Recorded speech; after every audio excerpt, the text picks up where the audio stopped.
Hello, I'm Jon Miller, the radio TV voice of the San Francisco Giants baseball team, and also, for many years, ESPN Sunday Night Baseball, and also a very good friend of Lori Gordon. With a piece featured in the Smithsonian Institution's permanent collection, Lori was already an accomplished artist when we first met. I became acquainted with Lori shortly after Hurricane Katrina obliterated her home and studio on the Mississippi Gulf Coast. My wife, Janine, and I then hosted an exhibit of work by Lori and several other Gulf Coast artists in our home.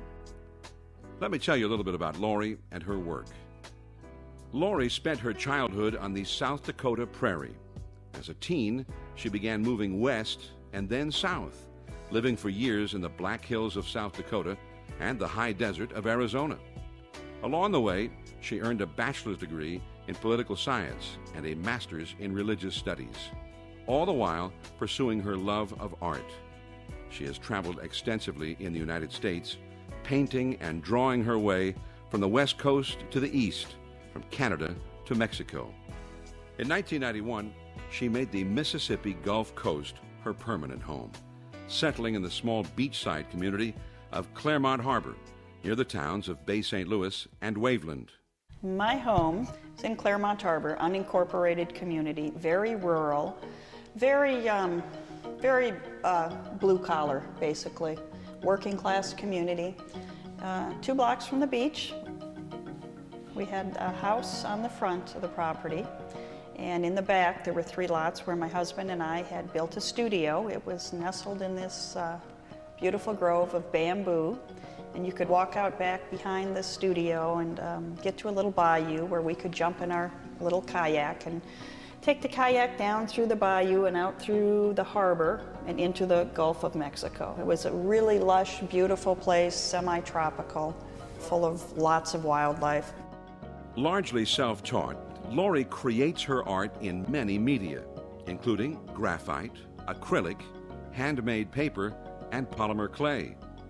She's especially fond of collage and assemblage work, and presented her first mixed media series in the year 2000. 3 years later, the Smithsonian acquired her 8 by 10 foot collage entitled Labatt, A Creole Legacy. The collage tells the story of a Mississippi woman who overcame poverty and prejudice in her 104 years living in the Deep South. In 2003, Lori began capturing the local landscapes of her beloved Mississippi Gulf Coast in acrylic. Her paintings have been exhibited in several galleries along the coast and in New Orleans. Lori happily planted deep roots as she continued to create art, often using her own backyard on the bayou as the subject matter of many of her paintings. That all changed August 29th, 2005, the day the Gulf Coast was ravaged by Hurricane Katrina.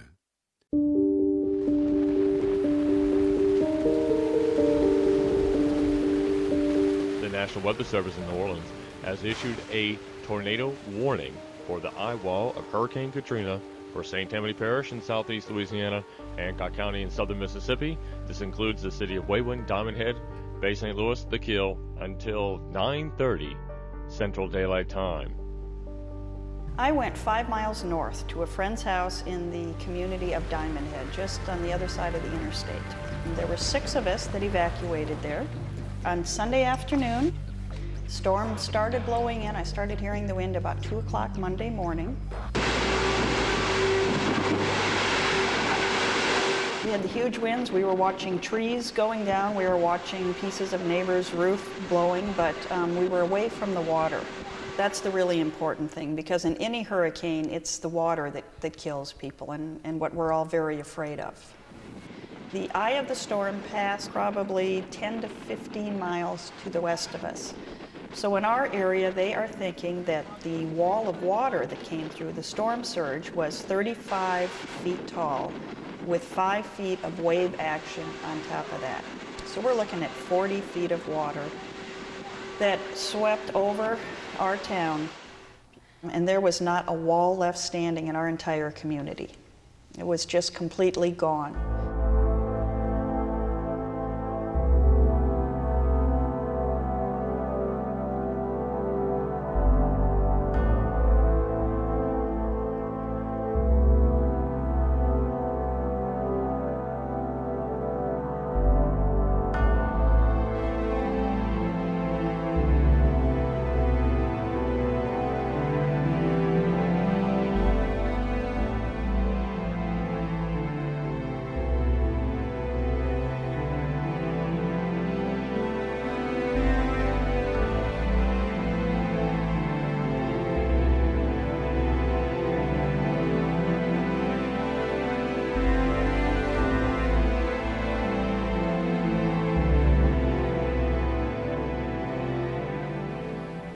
seeing my husband. Actually, my first memory is watching him. And Cairo's, this big tough guy, he's, kind of macho. And I looked at him looking at the property, and I watched him sit down, and he looked just so defeated and so slumped and so shocked, I guess is the best word. Our slab was relatively clear. There were 4 or 5 big pine trees, but there was no sign of the house. And we still have not found a piece of a wall or a piece of a roof that we can identify. We have found bits and pieces of furniture, dressers, a couch, up to 5 blocks away. Several days after the storm, when Lori returned to her home, she began to pick up the bits and pieces of her life that were now scattered over a wide area. With her home, studio, and all of her supplies washed away by the 35-foot storm surge and 150-mile-per-hour winds, Lori returned to work using the only materials available to her. Within weeks, she was transforming the rubble into art. 2 years prior to the storm, I was concentrating mostly on painting. Tell me about how that changed after Hurricane Katrina. Well, no house, no studio, no paintbrushes, no canvases. The Katrina Collection is the name she has given to this series of mixed media assemblages that incorporate debris from the storm. People began taking notice of this new and vibrant work almost immediately.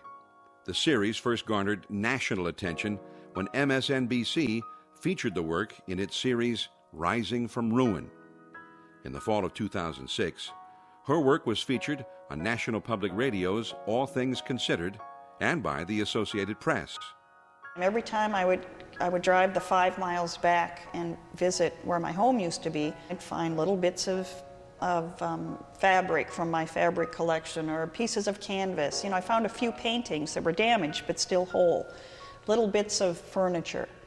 And 5 weeks after the storm, I finally was to the point where I felt like I could spend a couple of hours just doing something for me. And that's when I started putting together pieces of debris, and that's when the Katrina Collection was started. The collection ranges from very, small pieces, 8 by 10, up to pieces that are 4 feet by 3 feet. And they are composed of anything from canvas, fabric, handmade paper, all the way to pieces of tabletops, furniture, chair parts, things like that. I think the comment I get most that people feel about the collection, they look at the pieces and they think of the lives of so many people that those pieces represent. People known, people unknown, but the pieces are made up of people's lives. And that's a very powerful element of the collection as well.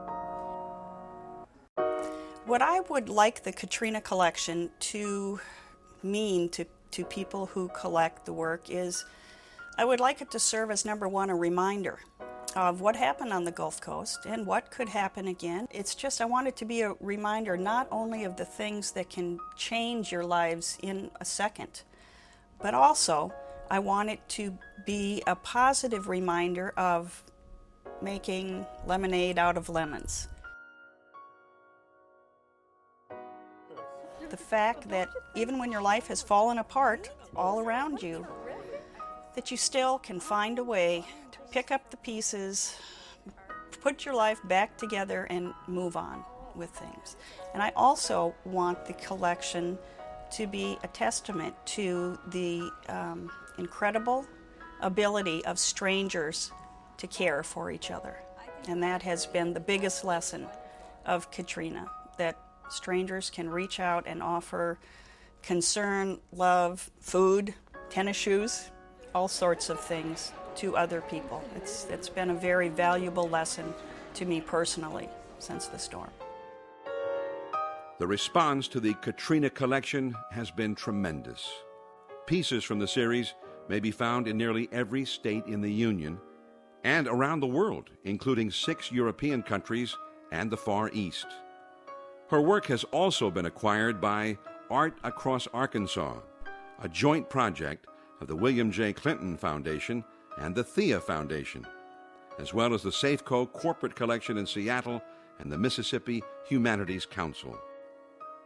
Laurie has exhibited the series in dozens of venues, including solo shows in Mississippi, Louisiana, Arkansas, Georgia, and Texas. Her work has been featured in newspapers across the country. She has received acclaim from the New York City art community, earning grants from the Andy Warhol Foundation, the Pollock Krasner Foundation, and the Gottlieb Foundation. She's also received grants from the Center for Contemporary Arts in New Orleans and the Mississippi Arts Commission, which awarded her one of its competitive artist fellowships for 2007. The Katrina Collection has found an audience all over the country and in Europe. And recently I found I have a piece in Singapore as well.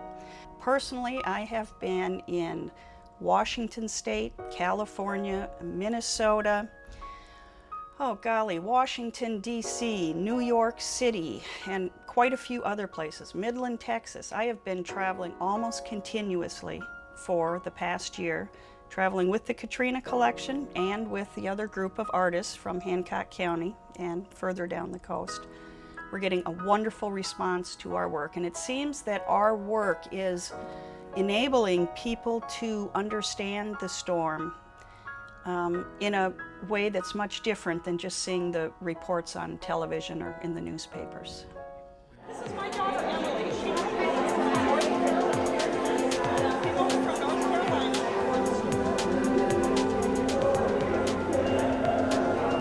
I've had a lot of people ask me if it's difficult, number one, for me to find the debris and put it together into pieces, and number two, to let go of it once I get it made. But the way I look at it is this: every piece of the collection that I sell gets me that much closer to having a house again. I even sometimes, if I sell a piece for $500, I'm thinking, there's a bathtub. If I sell another piece, I'm thinking, there's a kitchen sink. And so it is not difficult at all for me to let go of pieces of the Katrina Collection. I am still living in a FEMA trailer, still on my slab and happy to be home. We don't feel like we can make a decision as to whether we can rebuild yet because of the insurance issues, because of the elevation requirements. So my husband has built a studio, a workshop, and it's right next to where our FEMA trailer is. In August, I decided that I just couldn't wait anymore without taking some kind of action. We were approaching the year anniversary and I still didn't have an option other than a FEMA trailer on a slab 3 blocks from the beach waiting for another hurricane season. So I found a piece of property an hour north of the coast in the beautiful community of Henleyfield, Mississippi. And the property does not have a house on it, but it had a wonderful old barn, which I have converted to my studio. It's wonderful, it's peaceful, you can almost forget that anything ever happened.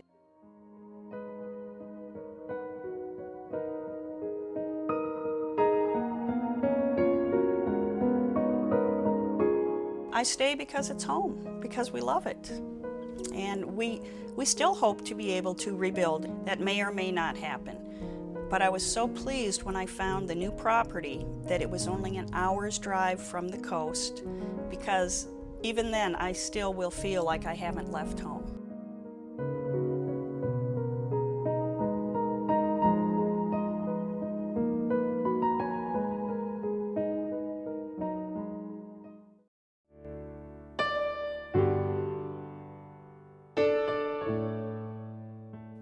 Collectors have praised the beauty and emotional power of Laurie's work. The Katrina Collection is a messenger of so many people's pain, of their strength, spirit, and grace, their devastation, their will, and their hope in the wake of an unspeakable, ugly nightmare. Nothing is more humanely or spiritually powerful. Gordon's work is incredible. It is earthy, elegant, humorous, tender, raw, delicate, rough, classic, expressive of every possible emotion. Beauty and pain have been woven together in unique ways. It is beautiful, uplifting, and profoundly gifted. The collages Gordon has created out of the rubble are stunningly beautiful while also stunningly sad for the known and unknown stories behind them all. I think of both great beauty and great sadness. Each of the pieces truly honors all of the once owners and every cast-off element used. Each one seems like a little altar. As Lori continues creating new pieces for the Katrina Collection, she has also begun to put together the second stage of the Labatt Project. For 2 years before Celestine Labatt passed away at the age of 104, Lori visited with her on a regular basis, recording Ms. Labatt's stories of her life and times in the historic Creole community in Bay St. Louis. Lori is now organizing a traveling exhibit that will incorporate Ms. Labatt's oral history as well as images derived from many generations of the Labatt family. The exhibit will be designed with a national audience in mind. Whether she's painting, collecting bits of rubble and transforming them into art, or recording oral history, Lori will continue to explore the issues that resonate with the human psyche. There are so many people I have to thank that I know I'd miss them if I tried to name them by name, but I'm talking about all the people who have hosted shows for us, all the people who have invited me to give workshops, the people who have invited me into their homes or comped me rooms at a hotel. You all know who you are, and I thank you. I still can't believe it. On the news, the things I see, no longer stand places or things once dear to me. The tears keep on falling to the point I cannot see. A natural disaster, one of worst in history. No matter how near or far I go, home is where my heart is. Always be here deep in my thoughts. God is my witness. When looking for shelter from the storms, found salvation in